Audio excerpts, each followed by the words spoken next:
Hey guys, so it has been 6 weeks since Levi was born, which is completely insane that 6 weeks has gone by this quickly. And I'm finally doing his labor and birth video. It's just been hard. Like, it's not, having 3 kids is not any harder than having 2, or it hasn't been for us. It's kind of been like go with the flow type thing.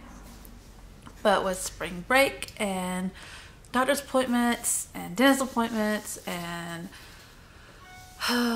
life, it's just been hard to sit down and make a video, because having Levi isn't harder, but having a rambunctious 3-year-old boy is.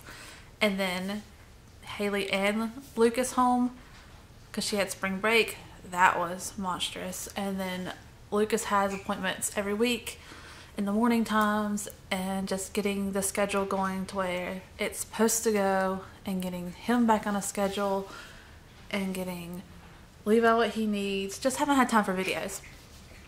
So here we are, finally getting you his birth video. And I will make an update on him eventually.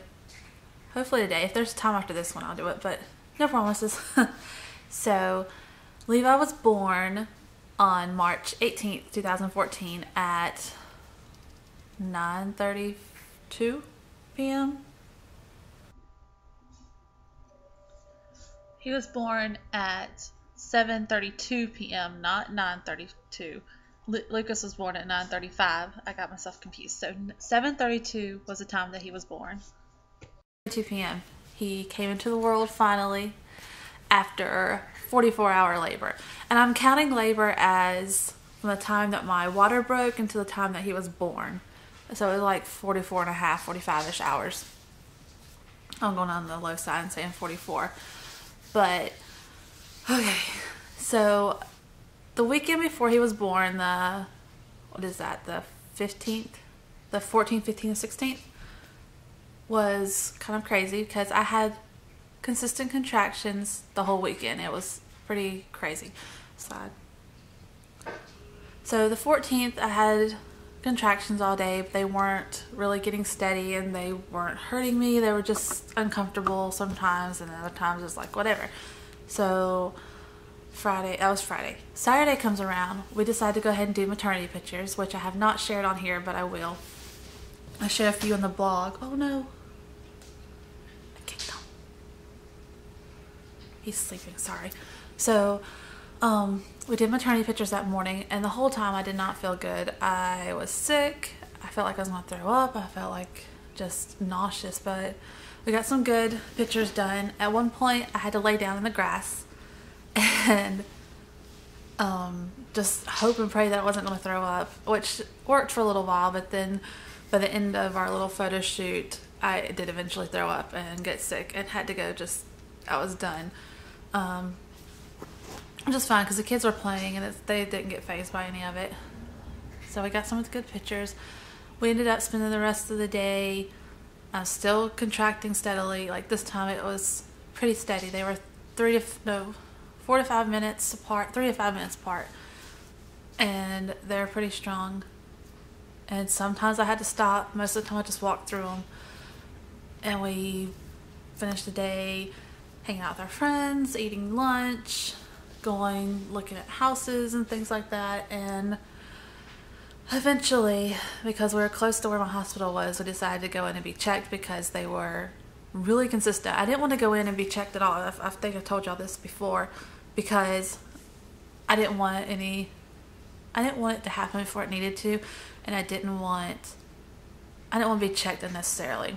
But my best friend, one of my best friends, and my husband are worrywart, so we went and got checked.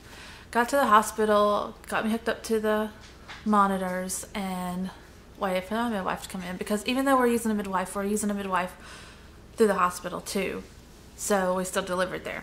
So anyway, got monitored. The contractions were showing up. They were 3 to 5 minutes apart. They looked steady like labor. Checked me, nothing. I was maybe 1 centimeter, a fingertip to 1 centimeter. And yeah, so she said maybe he was just moving, trying to get in position, and maybe that's why I was contracting like I was.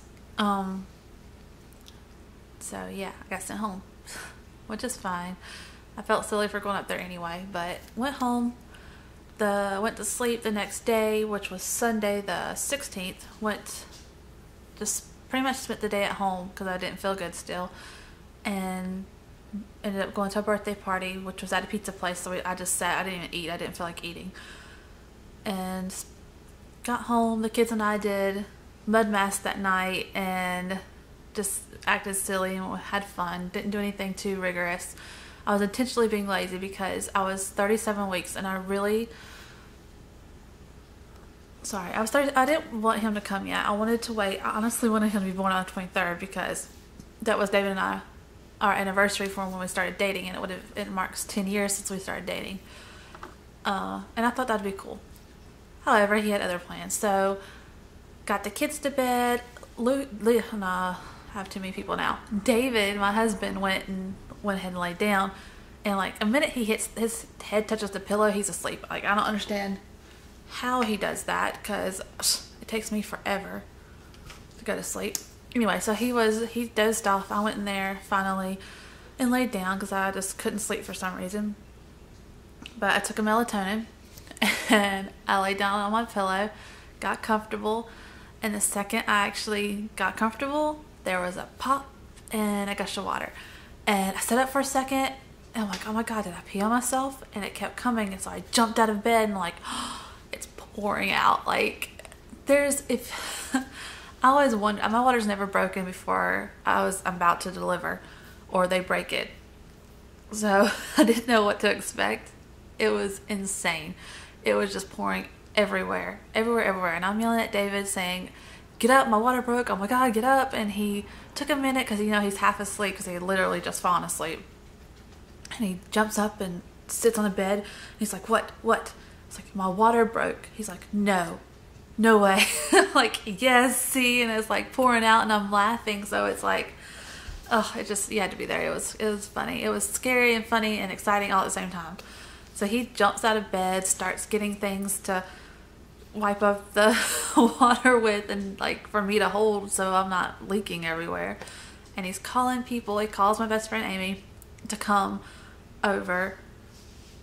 And well, she didn't really have to come over. I don't know. I don't remember exactly what was said, but she ended up coming over. He called his mom because that's who was watching the kids.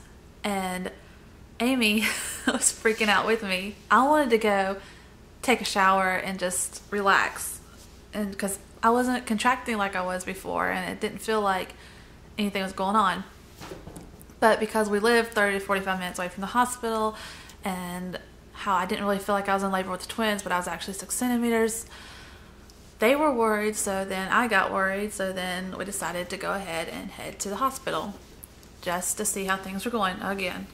And so Amy took me because I really didn't feel like it was that big of an emergency, and I didn't feel like David should rush. So David stayed here and waited for his mom to get here for the kids, and we went ahead and went to the hospital. And it was so nasty that day. It was rainy, disgusting, cold. So anyway, we got there, wobbled my way in, got up to the floor again, and got hooked up. And I was having contractions, but again, they weren't really strong contractions. So yay, she checked me again, and she did do a swab just for the heck of it. But I told her, I was like, I'm pretty sure it's my water. If that much fluid came out of me and it's not my water breaking, there's a problem. So she checked me anyway, and of course it was bright blue, and it was my water breaking and everything. And she checked me again, and I was the exact same as I was the day before. So that was disappointing. I figured like maybe all those contractions the night before had done something, like at least 2. No, nothing. So she said I could either go home and labor at home and see if things got started, or I could go ahead and go be induced. Obviously that's not what I wanted, so I said I'll just go home. And I'd already taken that melatonin, so I was like really sleepy and I really needed to rest. So I would rather rest in my own bed. So we packed back up and went back home, and we were told that we had a 12-hour mark is when they wanted me to come back in. So my water broke at 10:35 on Sunday night, that's March 16th. And she said just to be back by 11. the next day. I was supposed to like do things to get going, but I was really tired. So we got home. We left the hospital around 12. Got home, got in bed. Everybody went to their respective places. Told my mother-in-law to be back around 6. No, around 7, because she was going to take Haley to school. So got everybody situated.